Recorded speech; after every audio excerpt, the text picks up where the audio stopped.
ماه نوامبر هر لحظه میتواند هوا تغییر یافته. انا این پخته و میدان پخته‌زار زیر بارشات ماند. با مقصد هر چیز زودتر جمع‌آوری نمودن حاصل پخته، کارمندان شعبه معارف، معلمان و کارمندان قسم خواجگی به حشر عمومی برآمده به دهقانان کمک می‌رسانند. ماه نوامبر مثل این زمین در میدان‌های پخته‌زار خواجگی‌های دهقانی حدود دهات به نام عبدی عوض در ناحیه واسه حاصل پخته کم نشده، همین طور بسیار میباشد. در این زمین این چینک سیومی پخته بوده. طبق اطلاع رهبر خواجگی از دو چینک پیشتره آن به قدر 30 سانتیمتر پخته جمع‌آوری نمودند. گفتند که چینک سیوم آخر بوده به قدر 10 سانتیمتر دیگر با حاصل پیشتره ضم می شود.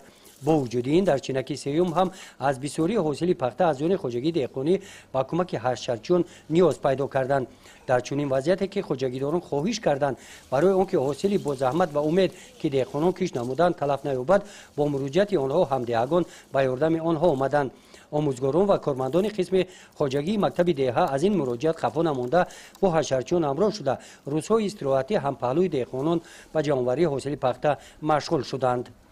روزهای شنبه یکشنبه آموزگاران ما کارکنان خواجگی 25 کیلو 30 کیلو تقریبا، روزهای شنبه یکشنبه 850 کیلو، یک تانه و 200 کیلو پخته چینده به خواجگی دهقانی یاردم خود را میرسونیم. تیر ماه روز به روز هوا رو به خنکی دارد. خنکی شبانگاه و گرمی نصف روزی شکفتن پخته را میتیزاند. میگویند متخصصان ساحه از یک جانب برای شکفتن کورک‌های باقی مانده این خوب باشد، از جانب دیگر روزهای تیر ماه هر لحظه امکان دارد باد و هوا تغییر یابد.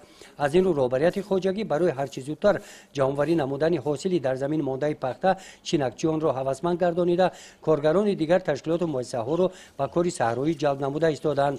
خواجگیداران با کمک حشرچیان مقصد دارند که تا آغاز بارشات حاصل باقی مانده را تا کورک آخر جمع‌آوری نمایند. گزارش خواجه نظریف خدای نظر ظهوروف از ناحیه واسه برای برنامه اطلاعاتی نوید.